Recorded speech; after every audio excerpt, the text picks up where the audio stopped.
Good morning and welcome to St. Catherine's Academy's first virtual career day. My name is Maisha Jones and I am the school counselor. Today we have an excellent panel of professionals who took time out of their busy schedules to present to us the ins and outs of their career.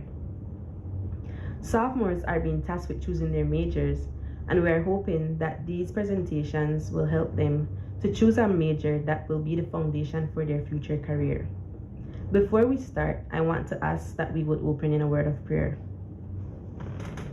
Sign of the cross, in the name of the Father, and of the Son, and of the Holy Spirit. Amen. Gracious God, we praise you for your overwhelming presence in our lives.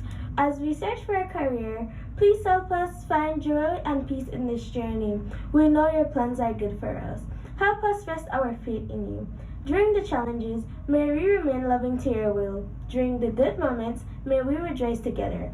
May we celebrate every moment of this beautiful journey. We know you will lead us to a fulfilling and meaningful career. Lord, in your precious name, amen. Sign of the cross, in the name of the Father, and of the Son, and of the Holy Spirit.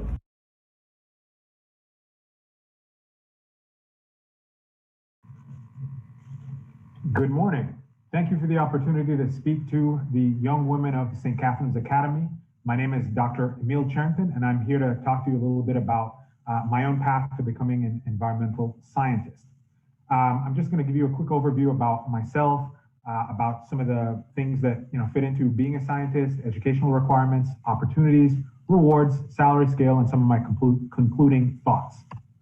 So a little bit about me. Some of you might have heard of me as a Belizean scientist who was profiled last year by NASA for some of the work that I do with the Sophomore program, which is a joint effort of NASA and the U.S. Agency for International Development. But for those of you who haven't heard about me, I was born and raised in Belize City. I graduated from St. Joseph's Primary School back all the way back when in 1993. I attended St. John's College and Junior College. And then I had, great opportunities. I was very fortunate to be able to get a Jesuit scholarship to study at Jesuit University called Loyola in Baltimore, where I got a bachelor's degree, summa cum laude, in biology. I afterwards got a scholarship from the Organization of American States to do a master's degree in forest resources. And then some years later, after taking time off, I got a double PhD in forest ecology from universities in France and Germany. And here you can just see samples of my diplomas. In addition to that, just so you know, back in 2004, I started working my professional life, working for the Ministry of Natural Resources, and then went on to spend a year as a data analyst for the Coastal Zone Management Authority and Institute, CZMAI, in Belize City. I was later recruited to work at a regional center of excellence called CATHALAC, based in Panama, where I spent 8 years as a senior scientist doing some really interesting work.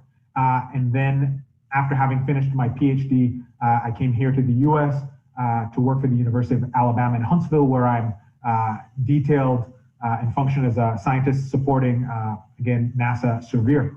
And here just, some little things from my career, having the opportunity to meet and present to the President of Panama back in 2006, as well as in 2008, being recognized by the Ministry of Natural Resources in Belize for collaborations with the government of Belize, being recognized by the administrator of NASA for support that we've provided, and then from my university, getting the Meritorious Service Award last year. So jumping in, kind of what does an environmental scientist do?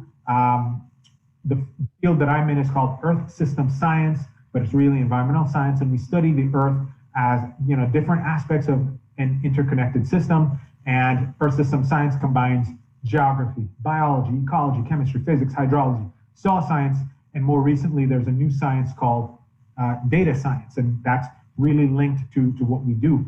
And of course, if you're an environmental scientist, there are multiple roles that you can have, from doing field work and collecting data in the field, to analyzing that data, doing sophisticated modeling, to doing managing projects, managing other groups of scientists. And also there's a differentiation between what we call basic science and applied research.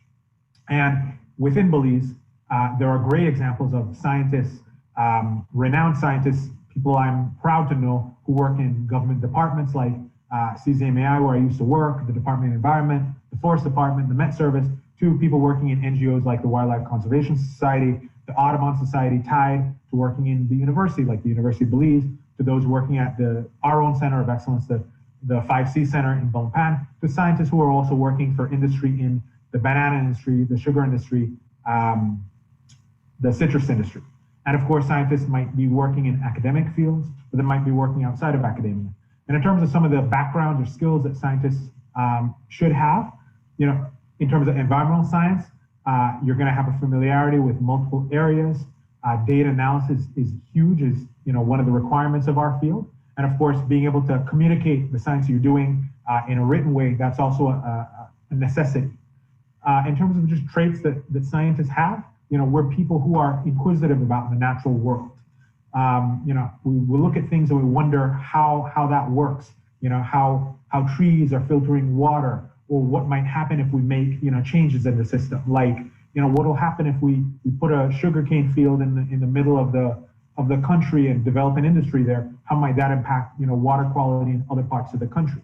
And of course, in terms of personality traits, I'm an extrovert, but I work with a lot of introverts. And just to say that extroverts and introverts are welcome to do science. In terms of some of the requirements, I've work along with scientists who, range in terms of their backgrounds of having associate's degrees, all the way up to scientists who have, bachelor's degrees, master's degrees, and doctorates. In Belize, we've seen, of course, there are, opportunities.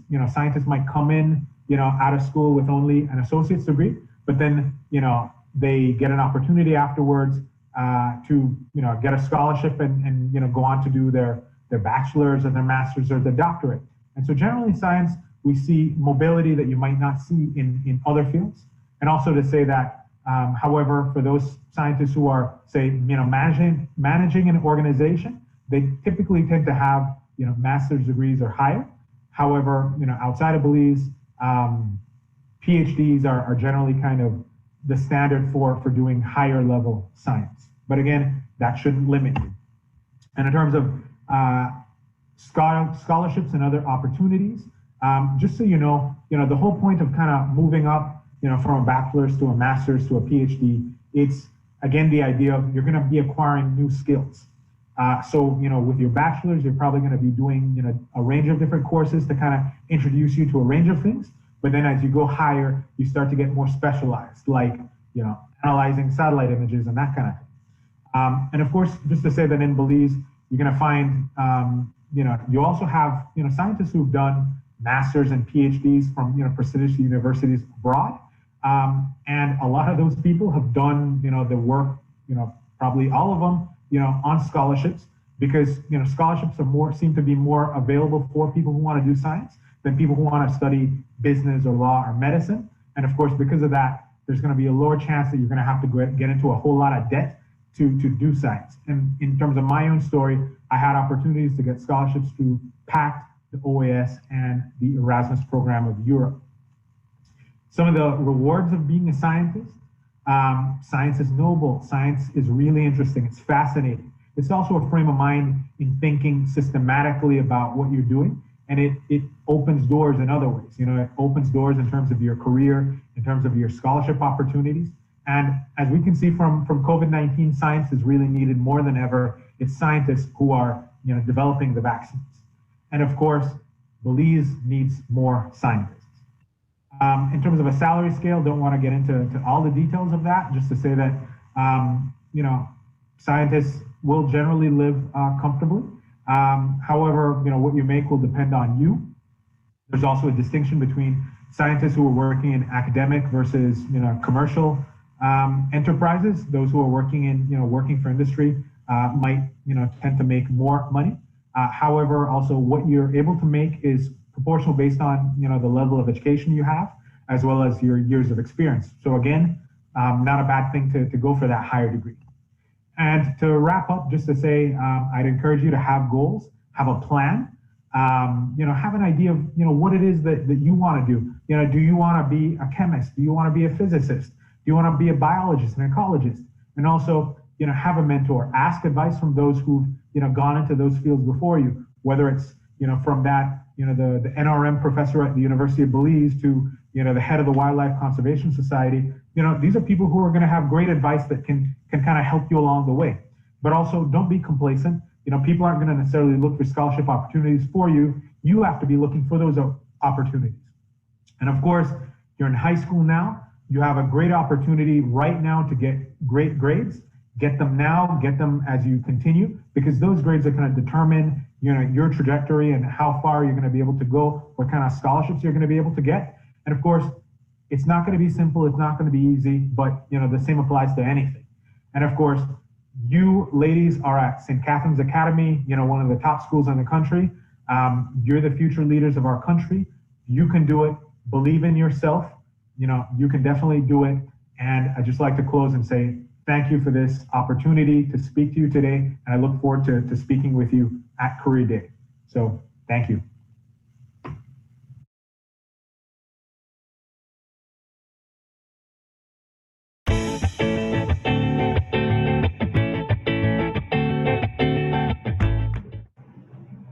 Hi, I am Ariane Jones. I am a software developer. I've been developing for about 3 years now.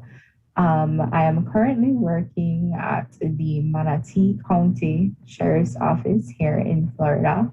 I graduated from SCA in 2013, and today with me, I have Kafira Gill. Hey girls, Kafira Gill here. Well, currently I'm working at Cosesna in Belize for about 2.5 years. I've been a network engineer, and I too am an SCA graduate, and Aaron and I are here to talk to you about a career in technology. Yes, we are.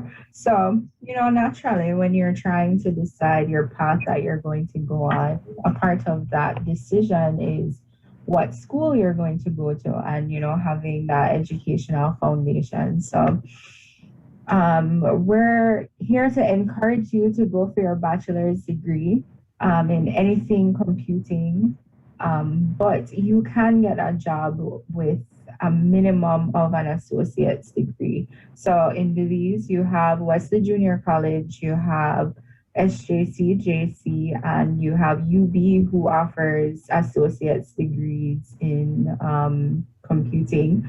And locally, for your bachelor's degree, you have UB as an option, and you have Galen as an option. Of course, you have international options like myself. I attended UNF, University of North Florida. They are a part of COBEC, so you could look at schools who are a part of that. And, those schools, they also have scholarship opportunities there. You have certifications as well. And so Kafira is going to speak on that. Kaf? Yes, aside from, your degree, you can also get certifications that can make you more valuable to a company. For example, in networking, there's the Cisco CCNA that I'm working on right now at this moment this year to get certified this year. There's the CompTIA in Linux networking. And, you have other platforms such as Udemy, Coursera, and YouTube where you can gain, knowledge, as you may seem, at your own pace. And so, I spoke about certifications like the CCNA. Well, in networking as a network engineer, that's a very important certification. It's the foundation of being a network engineer. And with network engineering, there's like several important skills. First of all, you have to be able to troubleshoot.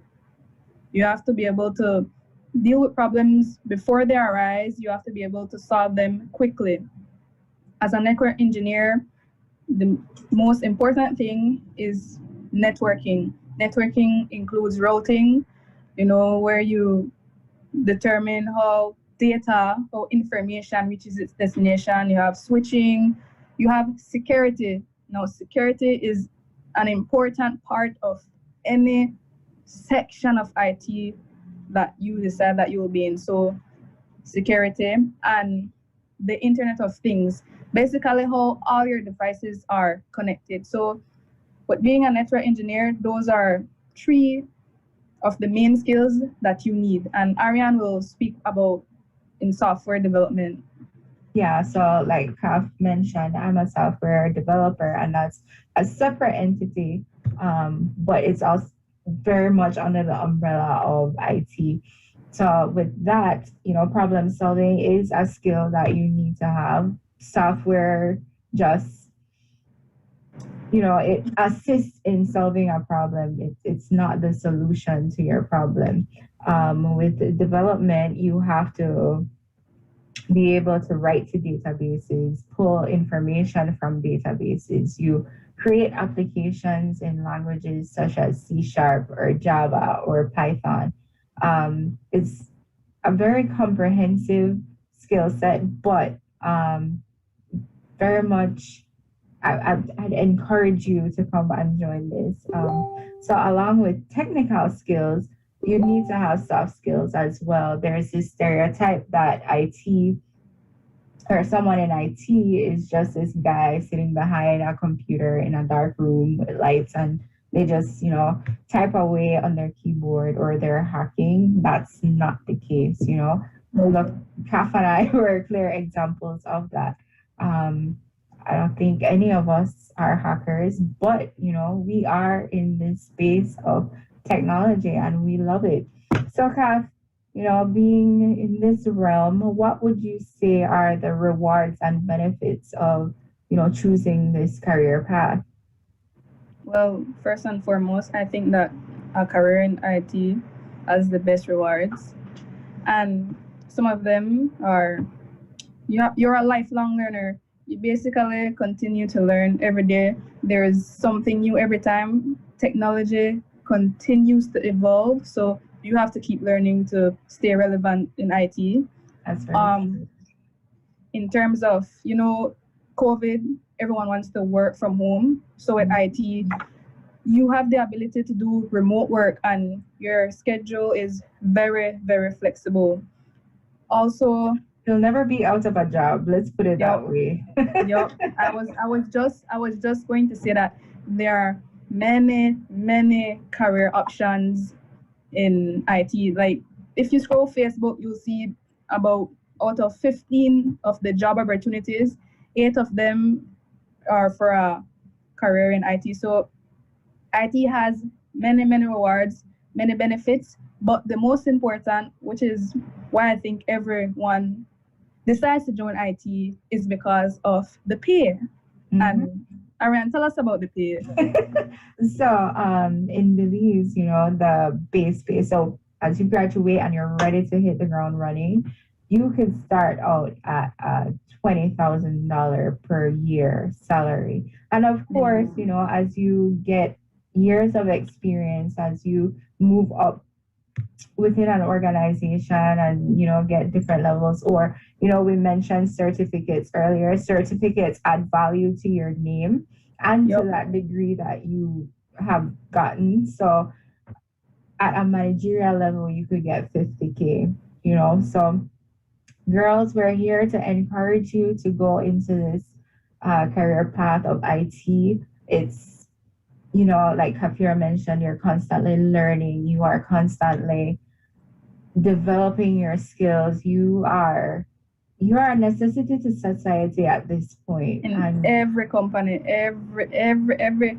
agriculture, education, everything needs IT. Yes. So, come on over. If you have any questions, I am here. So, yeah. Yep, girls. So, as girls, as women, I encourage you to join the IT career path, because if you want me to be honest, computing, technology is too important to be left only to men, guys. So, please start now, get a career in IT. Yes, I beg you. We need more women. We need more women. We do. Come on over. Have a good day, guys. Bye.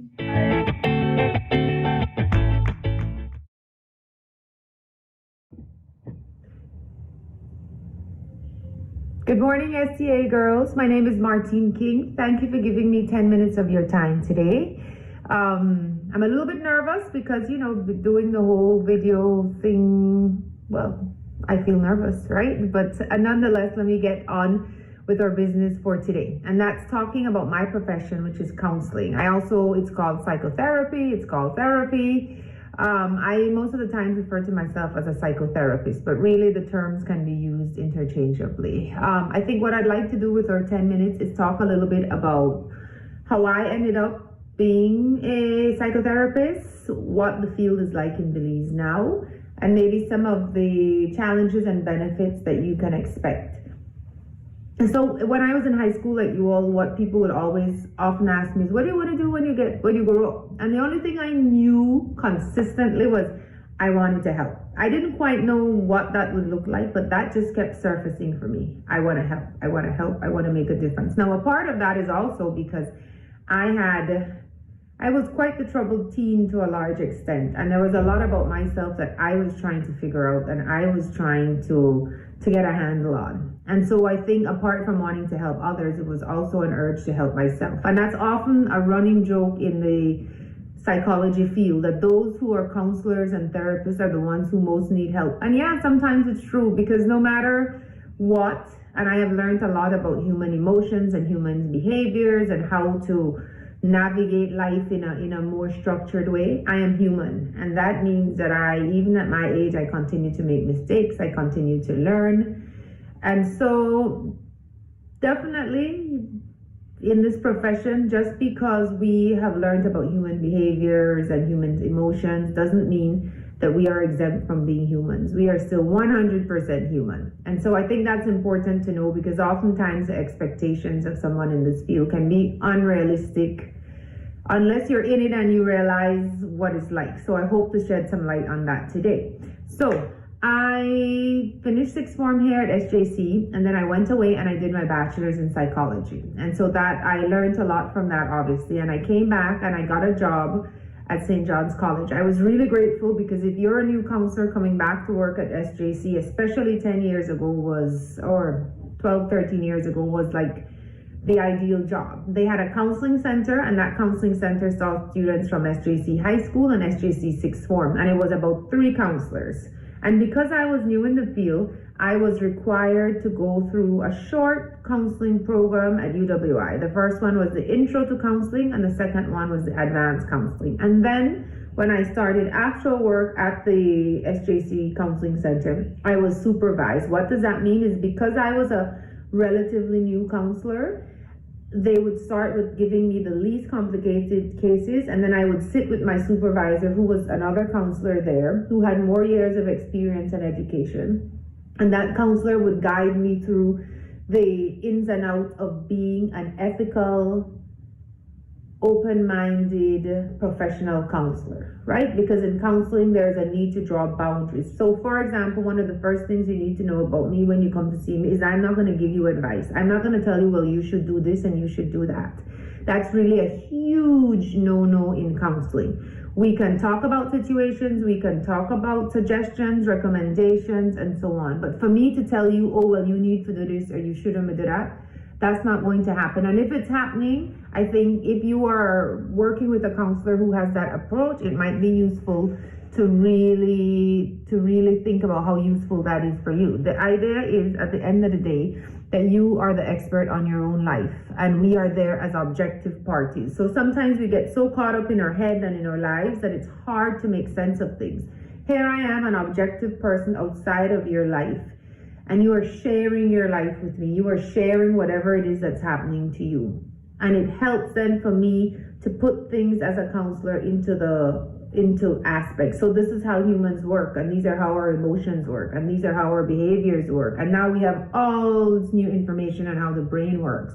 And when you put things into context like that, it might be useful for the other person to go, oh, okay, well, I didn't see it from that aspect or this aspect. But never am I going to say to you, well, you need to do this, or you should do that, or you have to do that. That's not my role. What is my role as a counselor is to provide a space, a safe space, where you and I can come to build trust, and you feel like I'm coming here. This person, confidentiality is huge. We sign a confidentiality agreement as we start counseling, especially in a small place like Belize, knowing that you're not going to blab my business is of the utmost importance. And we won't have trust without that. And if there's no trust, you're not going to be willing to share with me the things that are truly on your mind or that's happening in your life. And so that's really, really important to know when it comes to counseling, especially in a small country like Belize, when we tend to know so much of each other, right? So definitely supervision is really important. So after that, I realized at about maybe 7 or 8 years into working at SJC that I really wanted to know more. You know, I had started to see more complex cases, and I just felt like in my career at that point, I wanted to know more. I wasn't content just staying where I was. Yes, I had grown. Yes, I knew more, but I wanted more so that I could help more. And so I went away to the UK to do my master's in counseling children and young people. Since then, I've been back. I've been in private practice. I work with individuals, families, adults, kids in individual settings and group settings. And I also work with behavioral and emotional intelligence in corporate settings and with schools. So I really love what I do. I love being able to help. I love to be able to help the world be a better place in my capacity as a person. And so that is really what drives me to do that. And it can be stressful because, you know, obviously I have my own life. And then as I work with other people's lives, you do learn as a counselor to draw lines and boundaries and say, you know what, okay, that's that person's life and my person's life. But certainly there is a measure of stress. And so it can be stressful, but that just means that I take good care of myself, like exercising. I have my own therapist, my own counselor. So when something seems for me, then I have somebody that I can talk to. And in fact, it's recommended for a counselor to have a therapist. And I will tell you, whatever degree you do, you will be required before you graduate to do a certain amount of counseling sessions. Every degree will have that because you need as a counselor to know what it feels like to be sitting on that couch that you'll be sitting in when you're a professional. So definitely it has a lot of reward because you get to help. You get to be there for somebody. But at the same time, you have to be really careful to not get overly burnt out or overly stressed out. So self-care becomes really important. So I know that in the last 10 years or so, people are a lot more willing to come to counseling in Belize now. Before, you would see people when it was crisis, like they had no other option but to come to a counselor. Now you will see people coming even before they're in crisis, you know, just I'm wondering this, I'm feeling this, I want to figure this out, versus, you know, I am in full-on panic mode, I'm so scared, or I think a mental disorder has been triggered. So there's definitely been a shift with people being more open to counseling and to trusting the process. And the idea that it's only for crazy people, which is ridiculous. It's not only for quote-unquote crazy, unwell people. Counseling could be anything from relationship counseling to parenting counseling to I don't know what I want to do with my life counseling, to the more serious disorders like schizophrenia and bipolar and chronic depression and so on. But counseling is for everyone. It's really a space where we get to dump everything and to explore everything and to be curious about ourselves. So that's the first thing. There's a lot of stigma, but I have seen that stigma in the last 10 years is beginning to reduce because we need help. That's just the way it is. We all at one point, whether you end up with a counselor or not, it's okay to need help. Life is hard. It can be beautiful, but it's hard. And so I think that's important to know that the stigma is there, but it's changing slowly. COVID has come along now, and mental health is way up there on top because everybody all of a sudden is realizing, wow, you know, mental health is super important and I need to take care of my mental health right now because this whole COVID and being locked up and wearing a mask and not being able to go to school and not being able to see my friends is really hard. And not only are our physical health important, but so is our mental health. So definitely COVID has helped in that aspect, in that it is at the forefront of every discussion now, mental health and physical health. So I'm very happy for that. So getting back now to, that's a little bit about my story. So when it comes to scholarships, when I started in all of this about 12 years or so ago, I remember I went for a Chevening scholarship and I made it to the final 2. So the other person was going for a scholarship in economics, a degree in economics, and I in counseling. So guess who got it? Yeah, the guy who was going for the economic scholarship, the economic degree. So good for him. But I think part of the reason I didn't get it is because at that point, the need for counseling wasn't as known. It's certainly known now. I'm telling you, in the last 10 years, it has become more and more apparent as suicides have increased, as young people like yourselves cutting or just crying out for help, turning to drugs, turning to alcoholism. And then, of course, you know, as adults, there's so many things. So never before in the world have we had more cases of anxiety and depression. And that's true for all countries. And so when it comes to getting funding now to do degrees in psychology and counseling, I think you will find it a whole lot easier now than I did 10, 12 years ago. Having said that, we need qualified counselors in Belize. So meaning you have to have at least a master's to be able to work as a professional counselor. That's going to be really important. We need more because at the moment, if you go, there's a site called mindhealthconnect.com. And if you go to that website, mindhealthconnect.com, which is a website a dear friend and I started, what we did is we wanted to put all mental health resources in one place so Belizeans could find it. And that's what we did. And you will see that there are not many resources. We do it by district. And I think and I'm not talking about school counselors who work in school settings. I'm talking about professional counselors who work privately. I think we have 7 or 8 in the whole country. Now there are more students studying, and that's really good. We have not had our own Belizean psychiatrist until recently. She came back from studying, so I'm happy.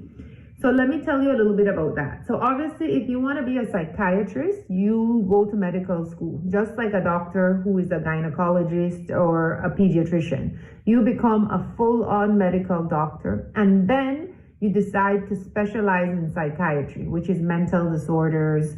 Well, there's a whole book of those actually. So basically that psychiatrist is a doctor, medical doctor, and can prescribe medication, and they use a medical model oftentimes, and then they specialize in psychiatry. Then you have psychologists who are also doctors, right? And so they are PhDs, and so they go through way more schooling than I did, and way more in depth in mental disorders and the human psyche than I did as a counselor with a master's. And so I just want to, oftentimes people will say, "Hi, doctor." And I was like, "No, I'm not a doctor. I'm a counselor, I'm a psychotherapist." And so there are differences in that, and it will be good for you to research a little bit more on what that is like. That's important to know. So I have a master's. I've been in practice for about 12, 13 years. I'm not quite sure. And certainly the going rate for counseling, when we talk about the money you can earn, the going rate for a counselor with my qualifications and years of experience, you're looking at anywhere from $70 Belize to like $120 per hour. That's the going range in my category now. It's a lot cheaper than you would pay in other countries, but we charge based on what our economic situations are here. And so you can definitely make not only a difference in the lives of people, but you can also make a decent income, a good income being a counselor or a therapist in Belize. And I really hope that more of you will get into the field. I really hope that more of you will become child psychologists, developmental pediatricians, because we need those, that you will study to be supervisors, because new counselors, old counselors, we need supervision. I really hope that some of you will become psychiatrists and psychologists. We have special needs children that need help as well. There's so much in this area that can be done. And so I hope this talk has been helpful. I could really talk about this for a very long time, but I'm over my time already. So I'm looking forward to meeting you, and any other questions whatsoever, please just let me know. Thank you. Have a good day.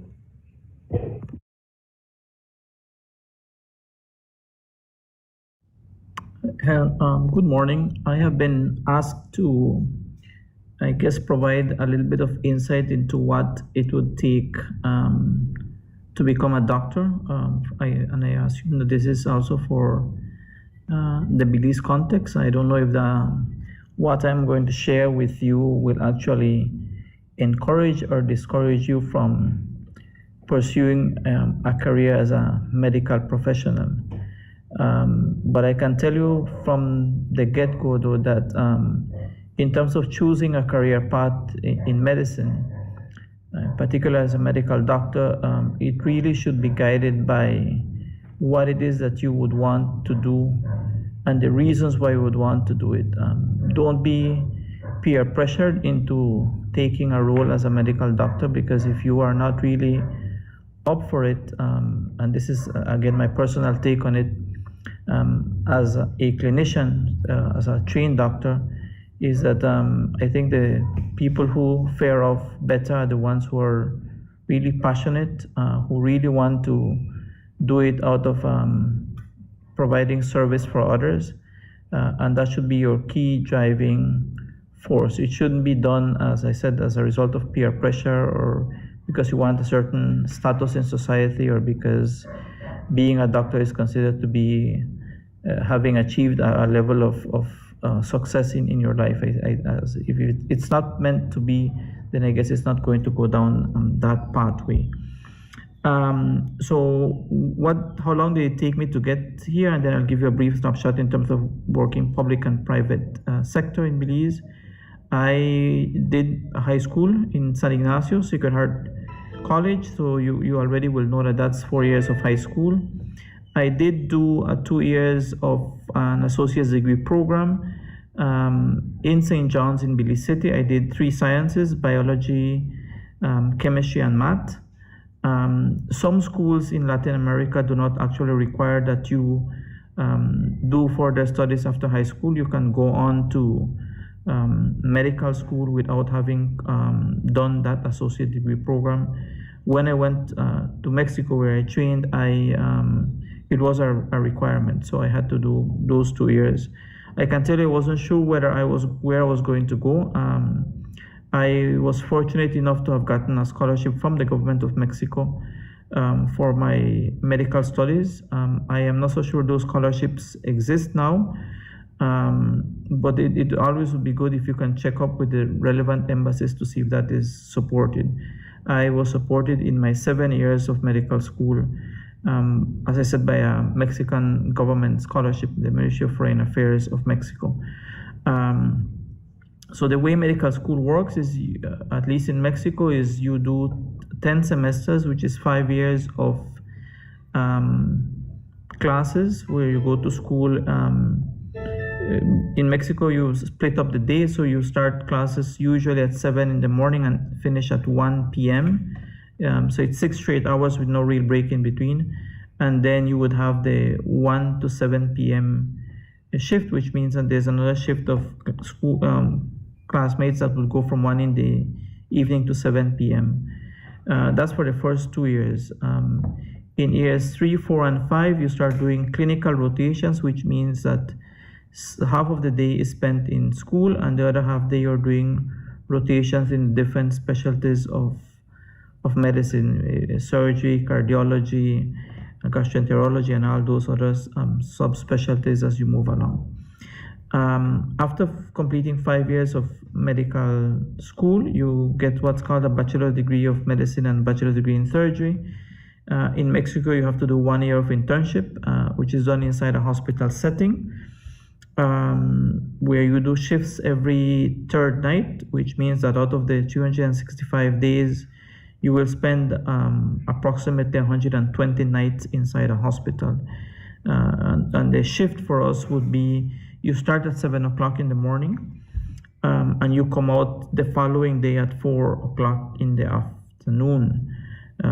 Those shifts, I believe, still exist in Mexico in terms of the internship program.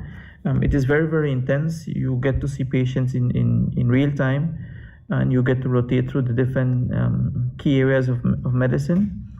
And after you have completed that 1 year of internship in Mexico, you are still required, that's being debated right now, but it's still required 1 year of social service, which is usually done in a remote community or a rural community where you're the only doctor that's there.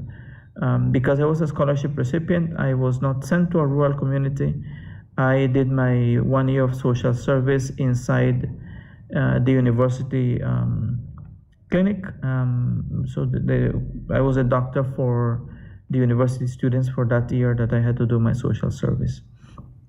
So that's 7 years after finishing sixth form.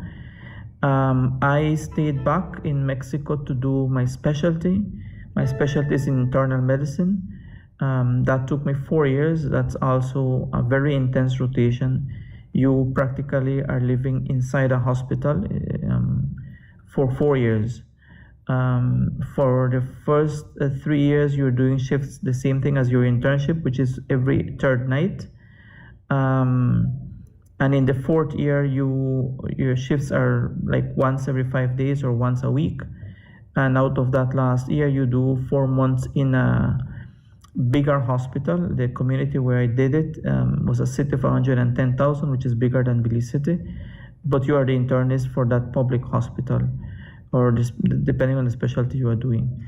That's 4 years of internal medicine. I did not have a scholarship then. I had to get heavily funded, if you will, by my parents, who fortunately both of them were still working.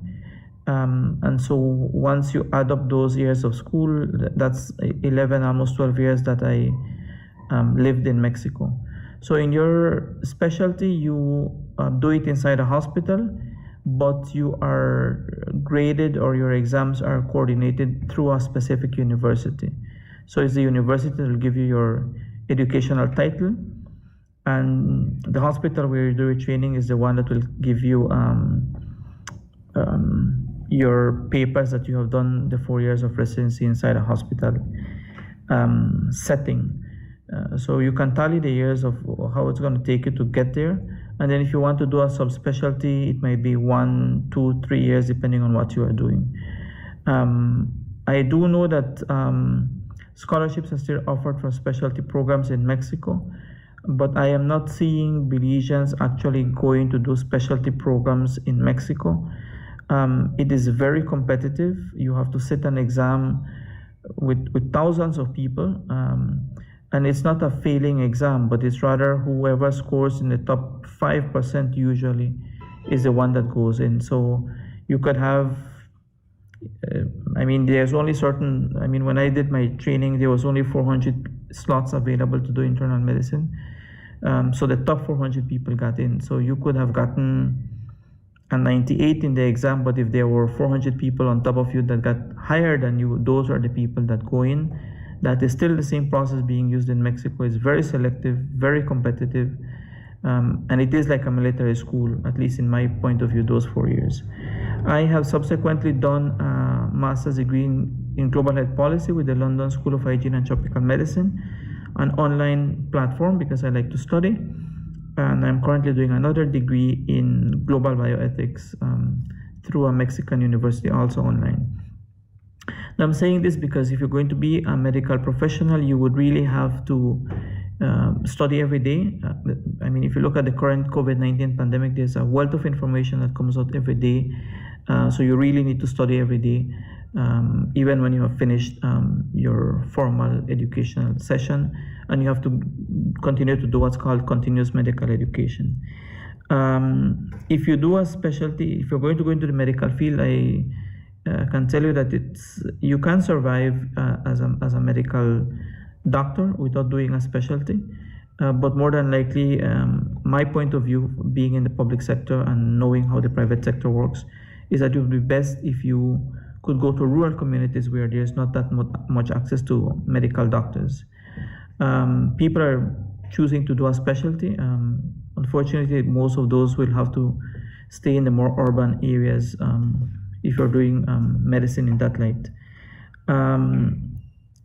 If you are going to go into medical school, as I said, you have to have commitment. It's a long-term commitment. I finished when I was almost 30 years, my specialty. Came back and was initially involved in private sector, and then went on to the government sector, where I was initially hired to head the HIV program. In terms of pay scales, a general doctor would do a pay scale 20. That's when you start. If you are a specialty, you are placed on pay scale 23. I have been with the government sector for more than 14 years. I did not envision getting to being a director of health services, which is the highest technical officer in the public system. When, as I said, I was hired to do HIV program, and then I did was asked to do the tuberculosis program. Then was asked to head the epidemiology unit. After heading the epidemiology unit for 5 years, I was transferred on promotion to being director of the policy analysis and planning unit, and then transferred and promoted to being director of health services after being in the system for about 9 years. The director of health services is technical officer in the Ministry of Health that is supposed to be guiding policy development as it relates to technical issues within the government structure. If you choose to do private sector only, then, as I said, there's a lot of fields where you can go into. There's many fields in medicine that I don't know that we have. Just in internal medicine, for example, we don't have a infectious disease specialist, we don't have a hematologist, we don't have an allergy specialist, a rheumatologist, which has to do with joints. There's lots of areas that you can go into. But I think the important situation that I want to stress is that you have to go and do something that's going to make you happy. As a medical professional, you have to have a lot of empathy, and you must be able to do medicine if you're truly committed to helping others. Don't think of it as a money-making business. Think of it about the value that you get from being able to help others. So if you have a specific calling for it, I think it's going to make your life much, much easier. And that's one of my key messages I want to stress is as a medical professional, forget about the money, forget about the status, forget about the power, if you will. Do it because you are committed to being a medical professional.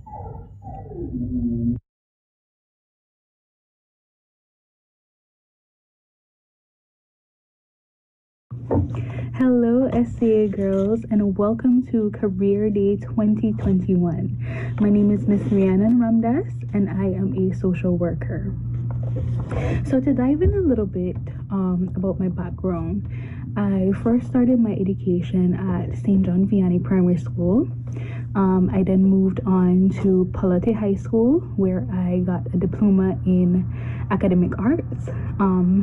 I then moved on to St. John's Junior College, where I got a degree in psychology and sociology. And I am currently enrolled at the University of the West Indies, where I'm pursuing a degree in social work. I'm also certified in family law, in mediation, and in counseling for adolescents and young adults. So that's just a little bit about my background. So to start, who is a social worker? To put it very simply, a social worker is someone who protects the vulnerable, whether that is children who are being abused, or the elderly, disabled people, mental patients, or even adults who find themselves in domestic violence situations or any type of vulnerable situation. Social workers are there to protect them. That is our essential role. So now to get into what I do. I'm currently a social worker at the Department of Human Services, and that comes under the umbrella of the Ministry of Human Development. There's 3 departments under this ministry. There's Human Services, there's the Women's Department that deals with women that are in vulnerable situations, and they also deal with family matters as well. And then the Community Rehabilitation Department, which deals with youths that are at risk. So here at Human Services Department, I work under the CPSS unit, and that stands for Child Placement and Specialized Services. So our primary goal is to find homes for children, good foster families, good adoptive families, so that when the children come into our care, they have a safe place to go. if you're moving children from a situation where they were hurt, they were abused, many different reasons why we remove children from their homes, you want to be able to put them in an environment where they are safe, where they feel loved, and where they won't be re-victimized, you know? So that's basically what I do. Under the 1,000,001 things that I have to do comes custody matters. Remember, our unit is called child placement and specialized services. So some of those specialized services that we do is adoptions. We also do custody matters for the entire country. Parents that are wanting custody over their children, or they want access and visitation, or they want guardianship over their children, we write reports to the court, send that in, and make a recommendation so that the magistrate can decide which parent gets custody. Adoptions, we do international adoptions, we do local adoptions, we also do Hague cases, and then in addition to all of that, we have case management. So children that are wards of the state meaning that the department now has full custody over you. You no longer, your parents no longer have the parental responsibility over you. It's the department that now has the parental responsibility. So I watch over a caseload of maybe I'd say about 100 children. So often I am asked, what do you need to be a social worker? What skills is necessary to undertake a career in social work? And my answers are pretty simple. And I'll do this in maybe about 6 points. One of the main things that you need to have to be a social worker is empathy. So the ability to be able to understand someone's perspective and their point of view, where they're coming from. You want to be able to empathize with that person, to say, I understand where you're coming from, so let me help you. I understand why you made certain decisions, so let me help you. Let me help you to figure out a way how to get out of this. So that's one. You need to be able to empathize with people. 2, you want to have really good communication skills. And this goes for verbal and nonverbals. Nonverbals, because when you're speaking to somebody, you want to be able to control their facial expressions. When they say weird things, which always happens, you don't want to be like, that's not what we want. You need to be able to control that. And your verbal communication, because oftentimes we speak to clients that come from a wide range of background. We will speak to somebody who's coming from a village, who doesn't really have much communication skills. You need to be able to break things down for them so that they understand. Or we're speaking to ambassadors, to people in government. You need to be able to have that level of eloquency so that you are able to speak to them, and to be able to advocate for your clients. So that's 2. Number 3, patience. You need a whole lot of patience when dealing with cases and in social work. You also need to be pretty observant. That's number 4. Because when walking into a room, you need to scan everything in to figure out if this is a safe situation for you. Because oftentimes people will tell you what you want to hear, but you need to see for yourself. When you're doing a home visit, you need to be able to go in and ascertain whether this child will be safe the minute you leave, or if when you leave they want backs and across the head because they weren't supposed to say that to you. You need to be very observant, not only of your surroundings, but observant about people's demeanor and their physical, what they're saying to you, and then lastly, critical thinking. You need to be very critical in your thinking abilities, because when you're placed in situations where there's life and death, you want to be able to make the best decisions that will provide a safety net for your clients. Remember, as social workers, what we're doing is working for the best interest of your client who is in a super vulnerable situation. So you need to be able to provide for them the best possible outcome, and to always remember that they are the reason that you're working, you know? Yeah, so those are some of the skills that you need to be a social worker.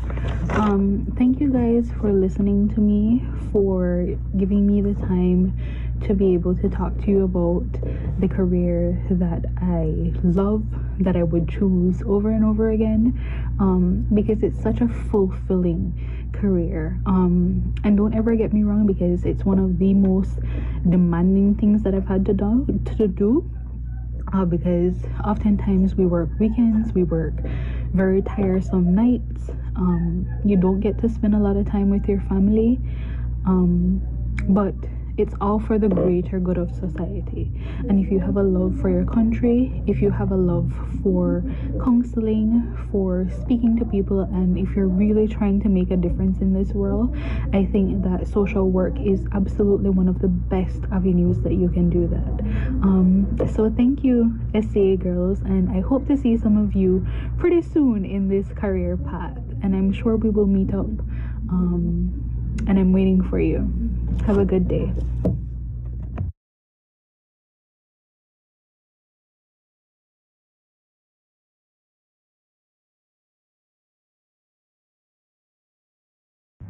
Good day, class. My name is David Heredia. I feel honored to have been asked by the school to participate in your Sophomore Career Day presentations. Today, I will talk to you about my experience in the hospitality sector of the tourism industry and some principles which I hope will help you. Go. The objective is to familiarize you with some of the aspects that affect us in this industry and how to prepare you for this important industry of our country. Back in 1995, my wife and I bought a location in Keycocker, which already had a few Mayan-type huts. The present name of the business is the Anchorage Resort, and it is on the beach, and you can see the reef, barrier reef, from the shoreline. You can also see the reef from all the rooms we have, because each room has its own porch that you can relax on.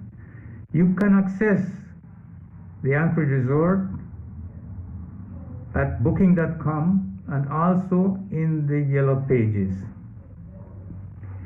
At that time in 1995, the bulk of the accommodation business in Keycocker was devoted to backpackers, so-called because the visitors arrived carrying their luggage, etc., strapped to their backs.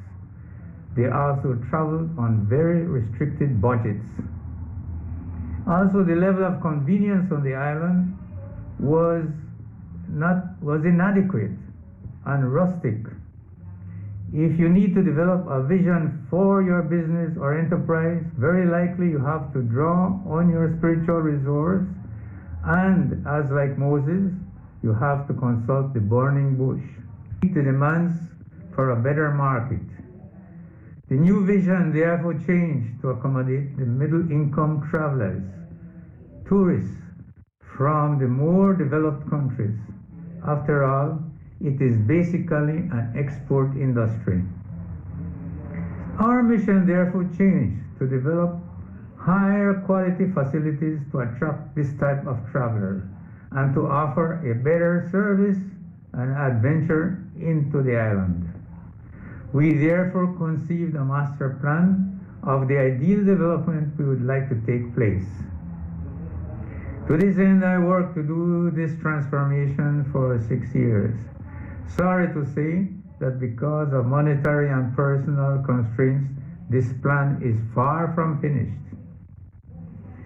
However, the business is still operating with relative success as we try to manage it, which brings me to the business definition of management. In simple terms, management is defined as assembling, directing, and controlling the resources of a business to achieve the objectives in a timely manner. What are your resources? I can mention three important ones. A, the workers. B, your assets invested. And C, the financial input that you have put into the business. Workers have to be trained where training is necessary to be able to provide a high level of service in a particular business and as the business requires. The human element is a major investment in this sector. They must also be required to maintain a certain level of ethical standards as the representatives of the business. And needless to say, a certain level of dedication and commitment is also required. Assets invested.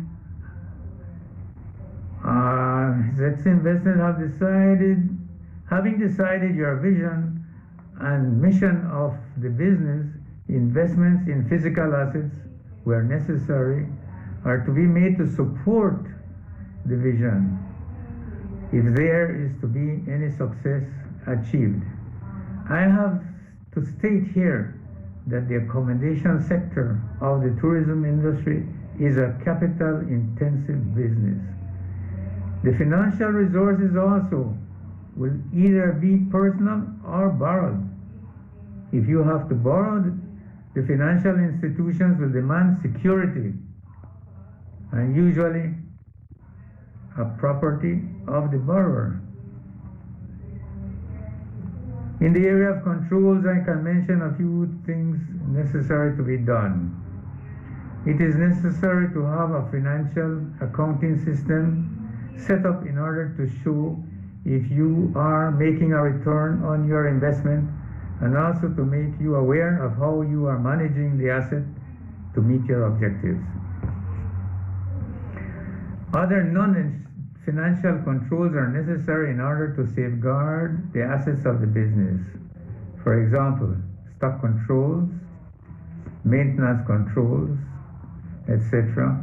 And these can be required maybe daily, weekly, or monthly as reports and as may be necessary. Then you also have time controls. Time controls are necessary not only for the employees' attendance, but also to meet certain governmental regulations, certain projects that you might have, and so forth. For example, the government requires payment of social security by a certain time and also general tax payments, etc. Another point is that you have to make your business as efficiently as possible, and in this connection I would like to present you with a few helpful concepts and suggestions. There is the concept of completed staff work. This means that work must be done in such a way that the supervisor only has to check it and approve. Half-done work must be discouraged and not accepted. Also, be aware that the solution of one problem will bring another problem. You will always have problems, and they will require a lot of patience and positive attitude to persevere in turning your business into a profitable business. When doing things, know that if there is a possibility of something going wrong, it will go wrong. This is the so-called principle of probabilities, or Murphy's Law. Nothing is wrong with reviewing and redoing your strategy or project to avoid disaster. Time is of the essence. Plan your work to be accomplished in stages within the time limits and this is good even for your own personal activities. Nothing is accomplished without sacrifice and dedication. If something is too complex or difficult, break it up into smaller pieces. Punch holes into it, and you will be surprised how persistence pays off. One other important element in your business is the environment. Note that the business operates within an environment. The natural environment, as endowed to us by our Creator, must be preserved and enhanced for our future generations. Your contribution in this area, however small, will be greatly appreciated. We are also in a social environment as we belong to a family and community. We work to provide for ourselves and our family. However, our family also needs our time, and the community needs our support. We live in a society that is ruled by laws and regulations. Tax laws, traffic laws, environmental laws, labor laws, tourism laws, etc. You have to familiarize yourself with those that affect your business and comply with them. Lastly, I wish to tell you that the tourism industry is the #1 industry in this country. And its importance lies not only in the fact that it generates a substantial amount of foreign exchange for the country, but also that it supports other sectors of the economy. It has many challenges though, and you are invited to participate in it. I hope that with this presentation, your interest has been awakened in the tourism industry and given you an idea of some business concepts that will help you in your careers. And thank you very much for your time and attention. Bye.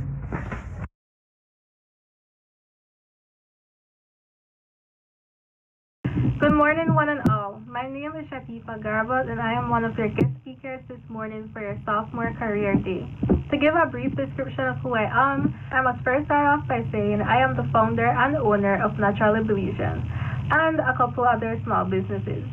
For those who are not yet aware of Naturally Belizean is a brand created in 2016 that empowers Belizeans to love and to be proud of who they are and where they come from. I am a 22-year-old, ambitious, creative, and innovative Creole young woman who was born in Belize City and raised in San Ignacio Town. At a young age, entrepreneurship was implanted in my abilities to turn ideas and problems into actions and solutions. With these abilities, I stepped into high school at age 12 with my mind made up on pursuing my education in the business field. Moreover, I discovered these skills in my Principle of Business 3rd and 4th form classes when I had to do my first ever outline of inventing a business. And at age 17, that gave me motive to pursue my bachelor's degree in entrepreneurship at Galen University. Lastly, at age 21, I held my bachelor's degree in my hands with pursuit of happiness for my future endeavors. Okay, so I mentioned my brand Naturally Belizean, and it is known to some of what I do. My first year of enrollment at Galen gave me added assertiveness and confidence that was needed for my startup. Being one of 6 students majoring in entrepreneurship, an important aspect of business that was only being taught at Galen, I took advantage of every detail I obtained during my time at the institution and created what some might already deem as a successful Belizean brand. Inspired by a Belizean for Belizeans is my motto, and my career aspiration is supporting my own Belizeans and making a significant impact in my field as a Belizean female entrepreneur.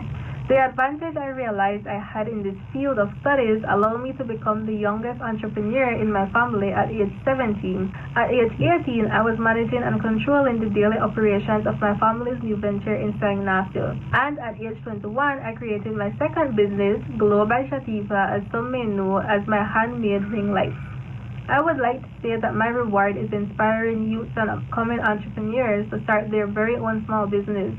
My benefits are being able to share my knowledge in the business field that I have with others, like you all, like what the guest speakers are doing today. We all have different ways of how we view rewards and benefits, and nothing is wrong with that. So the first thing I want to speak to you all about is education. Why is education so important? Why must one further their studies? Do I really need an education to start my own business or to become successful? To answer my third question, no, you do not. You certainly do not need an education to become successful. You might look at Ted Turner, Steve Jobs, even Mark Zuckerberg, the successful ones who didn't go to college or who abandoned higher education once they got there. But, keyword, but, you do need an education as a backing to better lead you on your path to success. Also, to answer my first question about the importance of education, my good friend Google told me that education is so important. It helps people become better citizens, get a better paid job. It shows the difference between good and bad. Education shows us the importance of hard work, and at the same time, helps us grow and develop. This results into not only becoming successful one day, but we are also able to shape a better society to live in by knowing and respecting rights, laws, and regulations. So that is why education is so important and why you should consider education when you think about becoming successful. Now to answer my second question, why must one further their studies? There are countless encouraging reasons behind someone's decision to pursue further studies. Some of these reasons may include pursuing your interest in a particular subject or field. For example, I did business in high school. I wanted more insight in being a business owner, an entrepreneur. So I studied entrepreneurship at Galen University. I now plan on furthering my studies and getting my master's degree in international business and trade. Why? Well, because I was deeply interested in my international courses during my bachelor program. So that might be one's reasoning. Another is to improve your career prospects, meaning your chance for future success in a profession or change career direction, which can sometimes be a requirement for a particular career. Additionally, higher education can grant you higher income, better employment benefits, and more advancement opportunities. I do hope that opens your views to furthering your education. Now I'll talk about skills and personality traits. So what are skills and what are personality traits? Skills are a talent needed in order to do a job or a task. This skill will differentiate what job might be best for you. In most job advertisements, you will see skill requirement being good communication, computer skills, teamwork, problem solving, leadership, or even ability to work under pressure. Those are some examples of skills, and with those examples, you can draw a conclusion if this job might be a fit for you or not. Me being an entrepreneur, my personal skills in this field are creativity, courage, willingness to learn, risk-taking, and confidence.